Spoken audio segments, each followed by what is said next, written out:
The Yamato was the largest battleship ever constructed.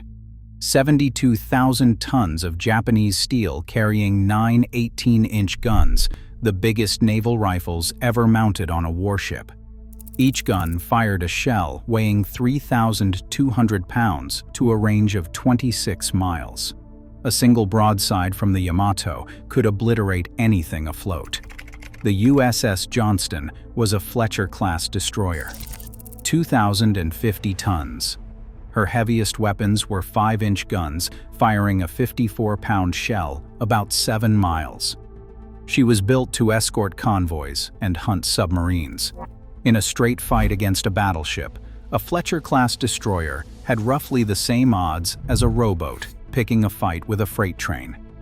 On the morning of October 25, 1944, in the waters east of Samar Island in the Philippines, the Johnston's captain looked through his binoculars at the largest enemy fleet he had ever seen. 4 Japanese battleships, 6 heavy cruisers, 2 light cruisers, 11 destroyers. The Yamato was leading them. Nobody ordered him to attack. No admiral gave the signal. The captain turned to his crew and said, "All engines ahead flank. Commence making smoke and stand by for a torpedo attack." Then he aimed his 2,000-ton destroyer directly at the Yamato and charged. His name was Ernest Evans. He was Cherokee and Creek, and 3 hours later, he would be dead. His ship would be at the bottom of the Pacific, and the largest battleship in the world would be running away. This is how a disposable American destroyer helped turn back the most powerful surface fleet Japan had left in the war. To understand what Evans did that morning, you need to understand the man who did it. Ernest Edwin Evans was born in 1908 in Pawnee, Oklahoma. He was half Cherokee and 1/4 Muskogee Creek. He graduated from Muskogee Central High School in 1926, enlisted in the Navy, and won an appointment to the United States Naval Academy at Annapolis a year later without any political connections. His classmates gave him the nickname Chief, partly because of his heritage, partly because of how he carried himself. He graduated in 1931. By the time the Navy handed him command of the brand-new destroyer USS Johnston in October 1943, Evans had already survived the Battle of the Java Sea aboard the old 4-stack destroyer USS Alden, dodging Japanese shells through the chaotic Allied retreat across the Dutch East Indies. At the Johnston's commissioning ceremony in Seattle on October 27, 1943, Evans stood on the fantail and addressed his crew. He told them, "This is going to be a fighting ship. I intend to go in harm's way, and anyone who doesn't want to go along had better get off right now." Nobody got off. 1 year later, on October 24, 1944, the largest naval battle in history was unfolding across the Philippine archipelago. The Japanese had launched Operation Shogo, a desperate 3-pronged trap designed to destroy the American invasion fleet at Leyte Gulf. The trap had a centerpiece. Vice Admiral Jisaburo Ozawa's Northern Force, a group of nearly empty aircraft carriers with only about 100 planes between them, would dangle itself in front of Admiral William Bull Halsey's Third Fleet like bait. If Halsey took the bait and chased north, it would leave San Bernardino Strait wide open. And waiting on the other side of that strait was Vice Admiral Takeo Kurita's center force. 4 battleships, including the Yamato, 6 heavy cruisers, the most powerful surface fleet Japan had left. Halsey took the bait. He took all of it. After his aviators sank the super-battleship Musashi in the Sibuyan Sea on October 24, 1944, and reported that Kurita's force was heavily damaged, Halsey turned his entire Third Fleet north. Every fleet carrier, every fast battleship, every cruiser, every destroyer. He left nothing behind to guard the strait. Not one ship. Kurita's fleet slipped through San Bernardino Strait unopposed just after midnight on October 25, 1944. When Admiral Chester Nimitz learned what had happened, he later wrote that it never occurred to him that Halsey would leave San Bernardino Strait unguarded.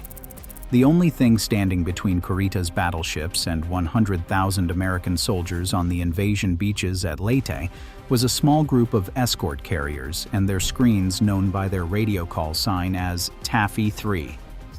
6 escort carriers. Slow, unarmored, converted merchant hulls the Navy called combustible, vulnerable, expendable. 3 destroyers, 4 destroyer escorts. Their heaviest weapons were 5-inch guns. Their only hope of hurting a battleship was the torpedo, and they did not have many. The Johnston was one of those 3 destroyers. Just before 6:40 in the morning on October 25, 1944, an American pilot flying anti-submarine patrol from the escort carrier St. Lo spotted masts on the horizon. His radio transmission, as Rear Admiral Clifton Sprague later quoted it, was frantic. "I can see pagoda masts. I see the biggest meatball flag on the biggest battleship I ever saw." The Yamato alone displaced as much as all of Taffy 3 combined.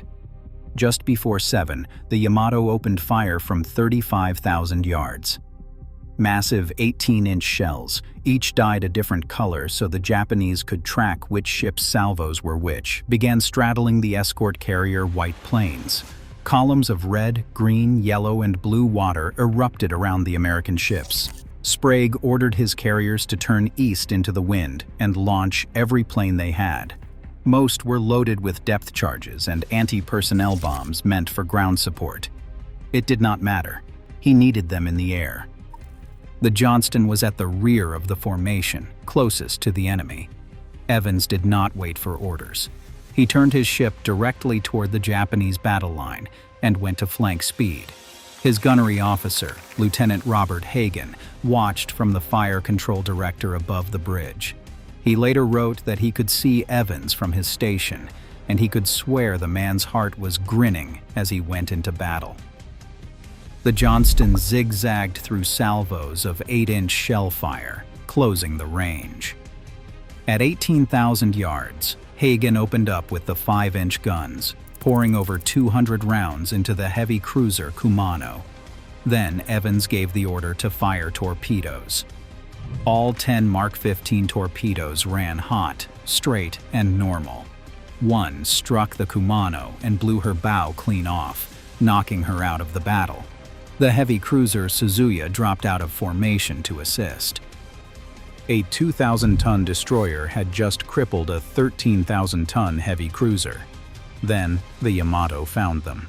3 18-inch shells and 3 6-inch secondary shells struck the Johnston almost simultaneously. The 18-inch armor-piercing rounds had been fused to penetrate thick armored decks before detonating. The Johnston had no armored decks. The massive shells punched straight through the thin-skinned destroyer without exploding, almost certainly the only reason the ship was not vaporized on the spot. The 6-inch shells did explode. They shredded the bridge, killed several men, and tore into Evans. Hagen's eyewitness account is devastating. Evans was standing bareheaded and bare-chested. His helmet and most of his shirt had been blown away. The hair on his chest was singed. Blood was pouring from his left hand where 2 fingers had been shot off. Shell fragments had ripped open his neck and face. When the ship's doctor rushed toward him, Evans waved him away. "Don't bother me now. Help some of those guys who are hurt." He wrapped a handkerchief around the stumps of his fingers and kept fighting. The Johnston limped into a rain squall on one engine. The crew patched what they could, and then Evans brought the ship back out to fight again. With no torpedoes left, Evans made fake torpedo runs to force Japanese captains into evasive turns. When the heavy cruiser Chikuma began hammering the escort carrier Gambier Bay at close range, Evans gave Hagen what Hagen later called the most courageous order he had ever heard. "Commence firing on that cruiser, Hagen. Draw her fire on us and away from the Gambier Bay." He was ordering his crippled destroyer to deliberately attract the fire of a heavy cruiser to save someone else's ship. Meanwhile, Rear Admiral Sprague had ordered the other escorts to attack. Lieutenant Commander Robert Copeland addressed the crew of the destroyer escort Samuel B. Roberts over the ship's intercom. This will be a fight against overwhelming odds from which survival cannot be expected. We will do what damage we can. The Roberts closed inside the minimum gun depression of the heavy cruiser Chokai to launch torpedoes, then fired 608 of her 655-inch rounds before 14-inch shells from the battleship Congo tore a 40 by 10-foot hole in her side. The destroyer Hoel made 2 torpedo runs on the Japanese battle line and took roughly 40 hits from shells as large as 16 inches before going down.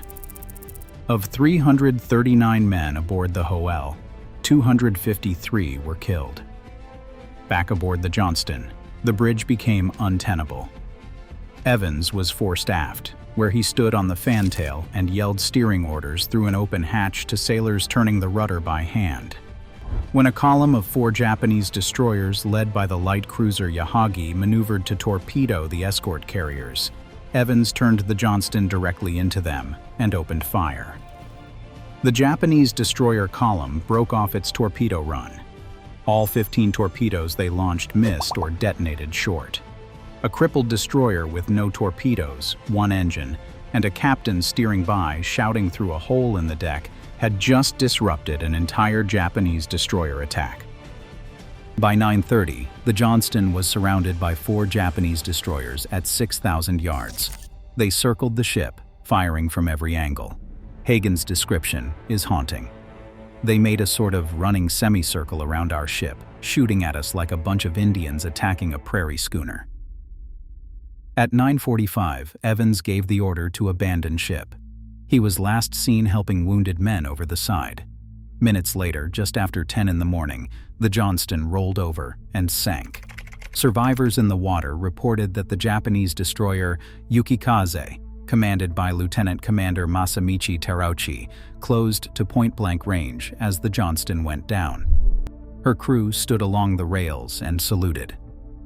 Whether Terauchi saw Evans return the salute from a life raft, as he later claimed, has never been confirmed. What is confirmed is that Ernest Evans was never seen again.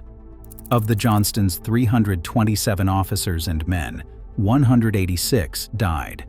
The 141 survivors spent roughly 50 hours clinging to life rafts and floater nets covered in fuel oil and surrounded by sharks before rescue craft finally pulled them from the Philippine Sea. At 9:25 that morning, aboard the escort carrier Fanshawe Bay, a signalman on Admiral Sprague's bridge shouted, "God damn it, boys, they're getting away!" Kurita had ordered his fleet to turn north. Despite having a clear path to the Leyte invasion beaches and 100,000 American soldiers on shore, the Japanese admiral withdrew. He later called the decision a mistake. Historians have debated why for 80 years. Kurita had been pulled from the water 2 days earlier after his flagship was torpedoed and sunk beneath him. He was exhausted. He misidentified Taffy 3's slow escort carriers as Halsey's fast fleet carriers.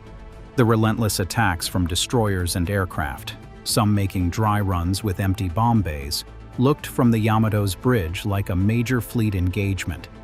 False reports of another American carrier group to the northeast added to his confusion. The truth is probably all of those things combined. What is beyond dispute is that Taffy 3's sacrifice saved the invasion. The cost was staggering. 2 destroyers sunk. 1 destroyer escort sunk. 1 escort carrier sunk by gunfire, another by the first organized kamikaze attack of the war. 1,161 men killed or missing. Over 900 wounded. Rear Admiral Samuel Eliot Morrison, the official historian of U.S. naval operations in World War II, wrote that in no engagement in its entire history had the United States Navy shown more gallantry, guts, and gumption than in those 2 morning hours off Samar. Commander Ernest E. Evans was awarded the Medal of Honor posthumously. His widow Margaret accepted it in September 1945 as their 2 young sons looked on. Evans was the first Native American in the United States Navy to receive the Medal of Honor, and one of only 2 destroyer captains in the entire Second World War to be given that honor. For 77 years, the Johnston lay somewhere in the darkness of the Philippine Trench. In March 2021, retired Navy Commander Victor Vescovo piloted his deep-sea submersible limiting factor to the bottom of the trench. Over 2 8-hour dives, the deepest wreck dives ever conducted, manned or unmanned, he found her. The hull number 557 was clearly visible on both sides of the bow at a depth of 21,180 feet, 4 miles below the surface of the Philippine Sea. The forward 2/3 of the Johnston sits upright, buried to the waterline in silt. Her forward 5-inch guns and rangefinder are still trained to starboard, pointed at the enemy she was facing when she went down. The team touched nothing. They took nothing. They handed every image and sonar scan to the United States Navy. Vescovo's description of what the Johnston's crew did that morning was simple. It was the Alamo at sea. But in this case, the defenders, unbelievably, won. The Johnston's gunnery officer, Lieutenant Robert Hagen, the senior surviving officer, wrote one line about his ship that says everything that needs to be said. If ever a vessel earned the right to be called a one-ship task force, it was the Johnston. If you want to see more stories like this one, subscribe. We cover the battles they should have taught you in school.